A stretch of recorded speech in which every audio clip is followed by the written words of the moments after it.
Bismillahir Rahmanir Rahim. How should we deal with people who speak on religious matters without proper knowledge? that's that's always been the case, right? There's always those who talk more than they should.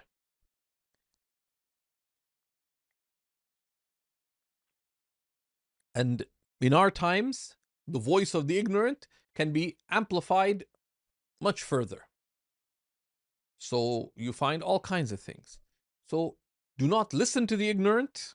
Do not listen, and the ignorant just do not listen to the unlearned.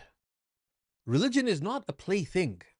Many religious people, I would advise them that don't listen to. It's better for you to casually listen to foodies and travel bloggers and others rather than sitting all day listening to religious things. Religious knowledge is called guidance because it shows you the way. But then your duty is then to act upon it. The way of the people of guidance was that they would take from religious guidance what they could act upon. عليكم من العمل ما تطيقون. Take from actions what you can manage. For it is not Allah who tires, but it is you who tire. So it's not about religious infotainment, edutainment, but rather it is about seeking guidance. We seek knowledge in order to act upon it with sincerity for the sake of Allah subhanahu wa ta'ala. So do not listen. Just make a policy. I will not click on any video unless I've checked who is this person. Are they actually qualified? There are people who have huge followings online and they do these funny, scandalous, this and that. They say curiosity killed the cat. Okay? But curiosity killed the curious believer too. Right? That you just click on someone's thing, it gives you bad akhlaq. It gives you misunderstandings of the religion. The person, they have the name Shaykh behind their thing, but they did not really study. They just took some random online diploma or this or that.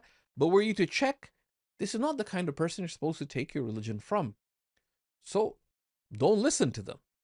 Be very selective in whom you listen to. Rather than serve, seek knowledge in a clear, structured manner.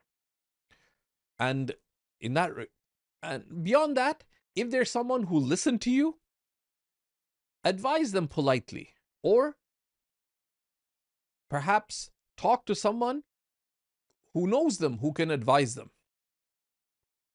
There's a brother who's dear to me who's going to start a podcast. So I actually contacted him very lovingly, and he sent me a wonderful note of thanks, etc. I advise him that, please, right now, focus on your own relationship with Allah. Focus on learning. A time will come, inshallah, when you can take such steps, but don't go into spreading knowledge until you've learned first and settled your own life circumstances. That's not exactly what I told him, but basically that's the message. In that regard, Imam al-Baji, one of the great commentators on the Muwatta, relates from Imam Malik ibn Anas that he said, that it used to be said, do not allow one whose heart is not upright to be heard by your ear.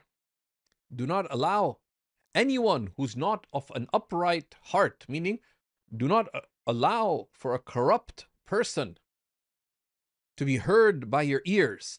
For you don't, فَإِنَّكَ لَا تَدْرِي.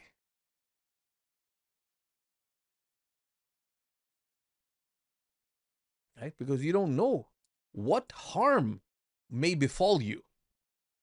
And then Imam Malik noted that there were one of the ways that innovation spread amongst the early generations, right, was that there were people who were obviously on misguidance, like the Qadariyah, for example, in the early, not the Qadiriyah, right? They came later, the Qadariyah, who in the early generations, the ulama and the educated rejected them. But some people listened to them and were affected by what they had to say. Some just started following them, but others became gradually influenced by them to their own detriment and ruin.